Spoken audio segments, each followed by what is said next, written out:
It's overanalyzing time, baby.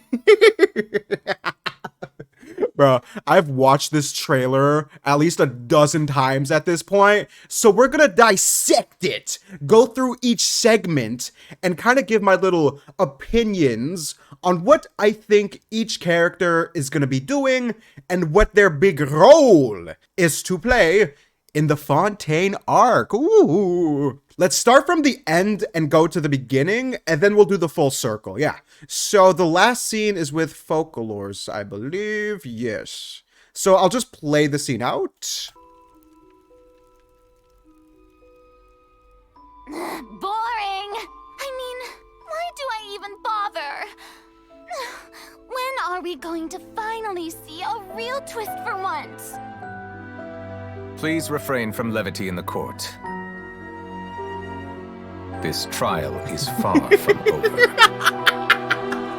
Nah! Okay. Right off the bat, I have to say this man, let me get a little zoom in on his face. He is gonna be the biggest Giga Chad, in my opinion, that we've ever seen. And let me explain why. So we'll start from the burning picture that is devoid of any content. So, hear what she says here. Boring! Okay. I mean, why do I... Boring, why do I even bother? So this kind of continues on the trend, bro, of all the Archons are just done with everything. Nahida is a bit of an exception to that because she wasn't around when Schlich hit the fan way back in the day. But now Venti's done, he resorts to alcoholism. Zhang Dong is super passive. Raiden, the Shogun A, is a little more tricky to get into detail with, but in her own way, she's kind of done as well. Now, obviously, things change as we progress through the story, but the initial view of each Archon is like, they're kind of done. So, she says that as the picture's burning. Then, when are we gonna finally see a real twist for once? So, when we look back at Folklores, we see her eyes here. Hang on, let's kind of get a big thing. Yeah, so both of her eyes are different. So when she says, when are we finally gonna see a real twist for once, I don't think she's talking down to this man. I think she's talking to a bit of her other self, if you will. Because I don't think there's gonna be separate bodies for this, because we already had that with like the Raiden A and all that schlich. So I think it might be a bit of a split personality shtick. Now, this is really cool. So she holds the burning picture above this man. See a real twist for once? And you can tell by the man's eyes, right off the bat, that he is from Conria. So, the little subtlety here of the picture, you can still see the picture burning around on the borders of the screen. Like, look. Levity in the court. The ashes on the sides here. And he says, please refrain from levity in the court. So basically means he is probably a form of supreme judge. Also because of the chair he's on a bit of a podium.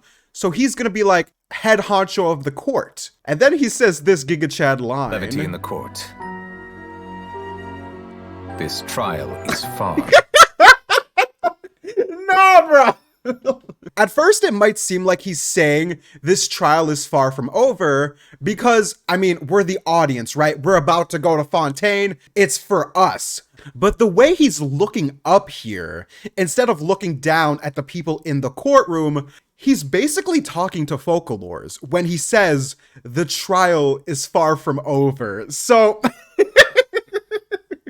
because you know, the Archons did a bit of stuff back in Conria days. So the fact that he's like, nah, we're not done, God. Bro. Dude, the way he seemingly says that he is indirectly putting Folklores on trial is really interesting to me. In from levity in the court. Like even his line delivery here. This trial is far from over. Yeah, because bro, everything the Conria folks went through, bro, do you really think he's just gonna follow a god all willy-nilly like this. Like, it wouldn't make any sense. So Focalors is basically just watching the trials. She herself isn't the judge. She wants to bear witness to all the spice that kind of goes on in the courtroom. That's my opinion. I might be wrong. But as Focalors is kind of just looking for fun, this man is more than likely trying to figure out what kind of a character she really is and is going to judge her. Obviously not directly, he's not going to say it out loud, but In the courts. bruh, this last line. This trial is far from over. As he looks up to the sky in the court. Dude, that's so good. I love the way they did this, bro. It's very clear we're going to be getting a lot of plot. I'm hoping there's not that much filler because Sumeru's story was good, but there was so much just like, okay, I guess this is happening. But I love this. I'm really excited for more Conria stuff, and I really want to pull this man. He seems like such a Chad. Then we'll go to the next scene here with Arlecchino, because I think it kind of gives you a bit of a hint to what kind of character she is. Well, I'll let it play out. Very fun. But it's not enough. Let me make something clear. You think of yourselves as magicians, but when you're on the stage, you're first and foremost actors. Good actors hone their craft to mesmerize the whole crowd.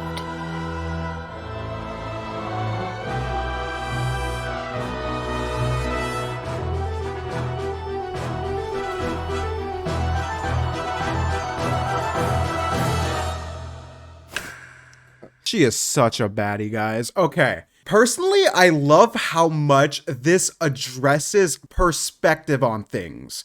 So before I go into that, I want to address one quick thing first that has to do with perspective. So Tartaglia's voice line, even Scarra's voice lines, paint a bit of a picture of what all the Harbingers are like. So Tartaglia calls Arlecchino insane. I need to clarify that this isn't necessarily true. It's how this one person views another person. Everyone's point of view is different. So it's not like it's objective fact that she is insane by any means. It's literally just like opinions on the internet. Let us go through this really quickly. Very fun. But it's not enough. But it's not enough. So she's basically saying something is missing from what they're performing. So, Let me make something clear. You think of yourselves as magicians. okay, again with perspective. But when you're on the stage, you're first and foremost actors. Okay, the whole actor shtick. So, she is 100% right when she says this. Magicians, to an extent, are actors, yes. So, real quick thing as well is that maybe these two are from one of the orphanages, but obviously, again, that's just a random theory, but it's just the way she kind of walks up to them like she's the bad bitch, just puts her hand on both of their heads, and then this next part. Good actors hone their craft to mesmerize the whole crowd. The way she says to mesmerize the whole crowd. Now, she clearly knows a thing or two about acting. The way she walked up, kind of gave them advice and pushed them on the ground. I know it might just be like an illusion, but it's really interesting. So, if she does have something to do with acting, it's definitely possible that she's a bit of a double agent kind of shtick. So, to mesmerize the whole crowd, that means everybody needs to know that you're acting. Everyone needs to know your acting is amazing. That would technically also mean her fellow Harbingers. Now, obviously we have no idea what a potential motivation could be, but there's definitely more than meets the eye with Arlecchino. Like, I'm fairly doubtful that she's gonna be a blind subordinate to the Tsaritsa, like Tartaglia is to an extent. So, this little spin here.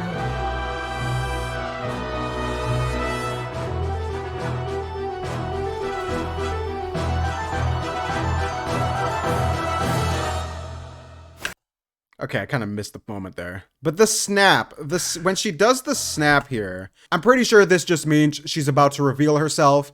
I don't think there's much more to it. The camera work is amazing though, with the turn here. Yeah, okay. So that will do it for that segment. What else do we have to kind of go through? We'll actually go from start to finish now. Yeah, because the rest is the whole magic show shtick. My mission. Okay.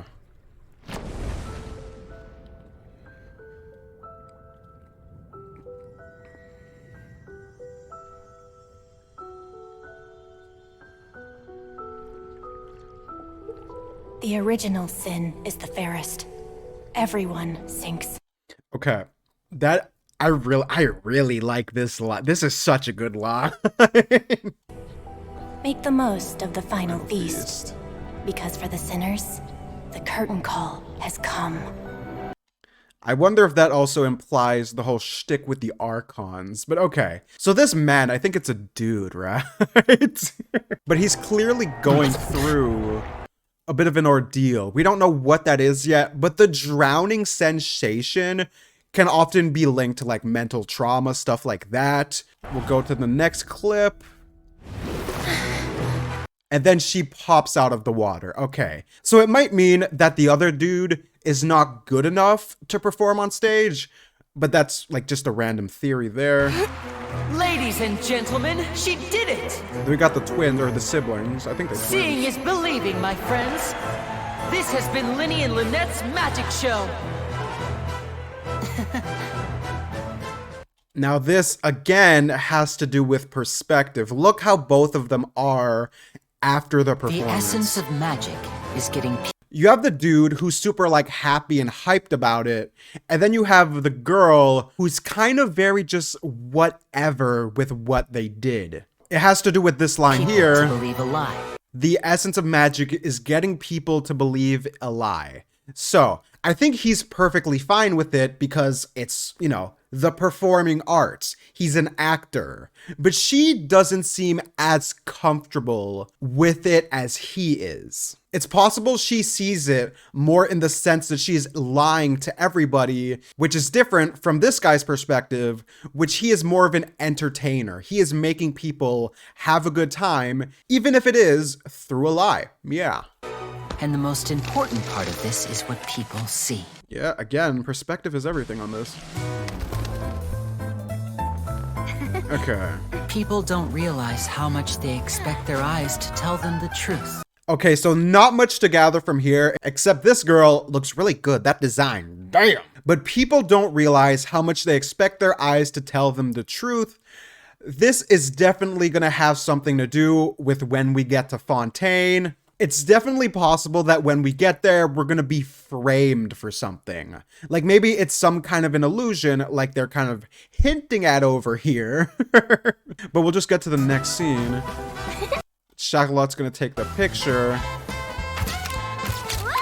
But what you see It's not real. is not real. It's all a show. Okay, so this is really cool because of Charlotte's involvement in this. We don't know what it's gonna be yet, but she is the journalist. She doesn't lie. She always writes truthful articles. So combining someone like her in the world of lies and magic is a really good narrative take. I think that's a good idea. And the way she looks through the pictures to probably find the realest one.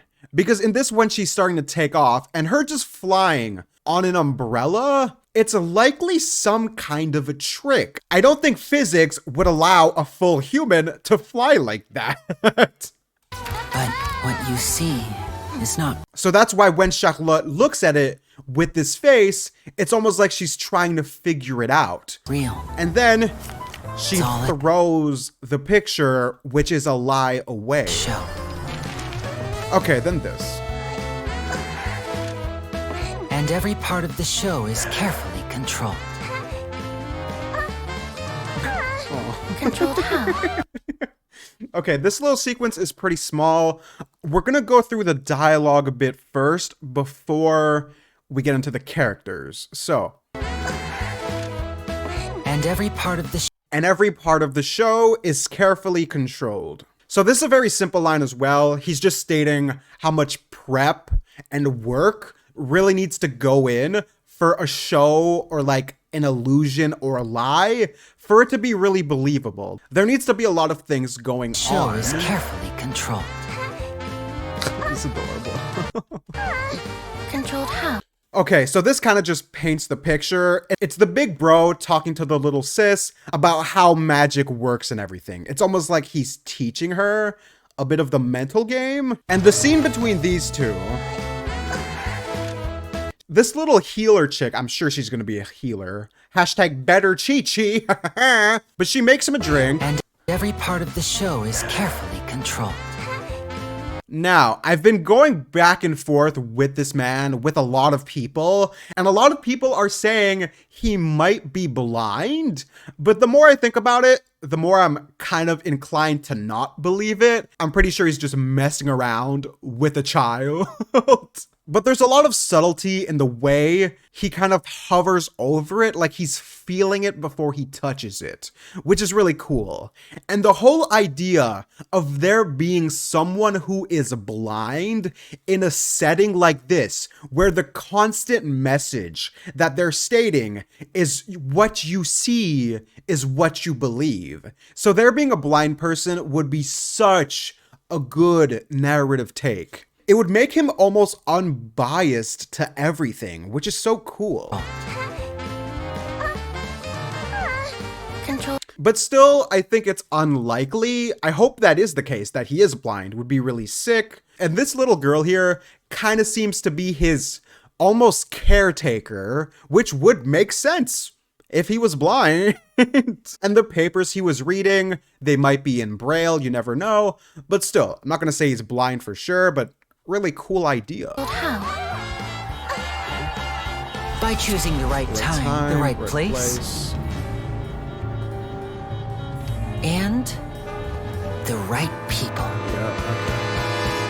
So we have the legend kind of strolling through the hallway, and these bars lead me to believe it's almost a prison of some kind. Whoever And then we have controls- this chick. Oh my gosh, she looks like a baddie, bro. Whoever controls these three things controls everything. Yeah. Basically, he's implying that they're controlling the perspective. What people see is what they believe. So if you can genuinely fool someone from the bottom of their heart, that becomes almost like a truth to them. these three controls everything. God, those legs, my God. But keep your eyes peeled, and you might be able to turn things to your advantage. Okay, so they're saying they might be at a bit of a disadvantage for some things. Also, this chick with the gun, oh my gosh, she's so cool! Bro, there's so many nice characters, it's insane. I really am hoping the other dude is blind, because it would be such a cool thing. But the way she infuses electro energy into a bullet... It's kind of like, why? I mean, bullets kill regardless. But nah, it's cool from an anime perspective. The music here is phenomenal as well. I'm gonna say at the same time, this chick with the gun is gonna be head like officer of some kind. Like the equivalent of a nation's military, she's gonna be in charge of all that. Because she walks behind the man over here. Almost like a right-hand woman kind of shtick. But if he's a judge and she's in charge of like the crime and everything, it would make sense for them to kind of be together. She shoots the bullet at the umbrella girl here, so I'm not exactly sure what that means. Like originally, I was gonna say she might be a bit of a phantom thief kind of thing, like a bit of a criminal. But she also seems to be tight with Charlotte, like we saw earlier, so I don't think that's the case. But who knows? It might be a bit of just a transition kind of shtick, because it looks really good. And then back to the show. In a nutshell, magic is what you see with your own two eyes. Yeah. I love it. Really cool. That's actually the perfect last line to end this on. It's what you see with your own two eyes. Getting the audience to believe your lies is basically the essence of a magician, and to an extent, even an actor. That's why the whole Arlecchino kind of calling them actor shtick makes so much sense. It's really interesting. But yeah, that was the little discussion I wanted to do with you guys. I know this wasn't the most funny video like I usually do, but still, I just kind of wanted to talk about it. So with that in mind, thanks for watching, guys. Have a good one.